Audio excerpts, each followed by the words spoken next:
അരുൺ അമർനാഥ് വിവരങ്ങളുമായിട്ട്. അരുൺ, നടപടി എടുത്തേ പറ്റൂ എന്ന് ഗവർണർ വ്യക്തമാക്കുന്നുണ്ട്. വൈസ് ചാൻസലർക്കും സ്വാഭാവികമായും നടപടികൾ സ്വീകരിക്കേണ്ടി വരും. എന്താണ് സ്ഥിതി?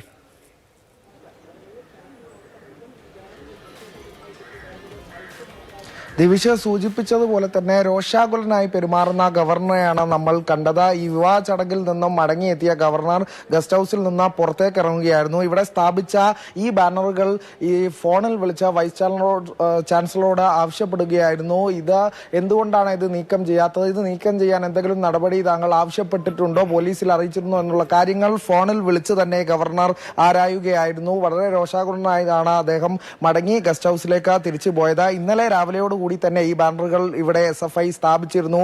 ഇന്നലെ രാവിലെയാണ് സംഘി ചാൻസലർ വാപ്പസ് ജാവോ എന്ന ഈ ബാനറുകൾ ഉൾപ്പെടെ ഇവിടെ സ്ഥാപിച്ചത്. ഇതെല്ലാം ഈ വാക്യങ്ങളെല്ലാം എടുത്തു പറഞ്ഞുകൊണ്ട് തന്നെയാണ് ഗവർണർ ഇപ്പോൾ വൈസ് ചാൻസലറെ വിളിച്ച് കാര്യങ്ങൾ അറിയിച്ചിട്ടുള്ളത്. ഇന്നലെ ഉൾപ്പെടെ ഗവർണർ ഈ സമരത്തോടുള്ള ഗവർണറുടെ പരിഹാസം ഉൾപ്പെടെ നമ്മൾ കണ്ടതാണ്. സമരത്തിന് വെല്ലുവിളി ഏറ്റെടുത്തുകൊണ്ട് തന്നെ ഗവർണർ മുന്നോട്ട് പോവുകയാണ്. അതിനിടെ കൂടിയാണ് ഇപ്പോൾ ഈ ബാനറുകൾ നീക്കുക എന്നൊരു ആവശ്യവുമായി കൂടി ഗവർണർ രംഗത്ത് വരുന്ന ഒരു കാഴ്ച ഈ സർവകലാശാല ഗസ്റ്റ് ഹൌസിൽ നിന്ന് ഗവർണറുടെ ആ ഒരു മറുപടി, ഒരു പ്രതികരണം നമ്മളിപ്പോൾ കാണുന്നത്. ദിവിഷ്, ശരി, അരുൺ അമർനാഥാണ് വിവരങ്ങൾ നൽകിയത്.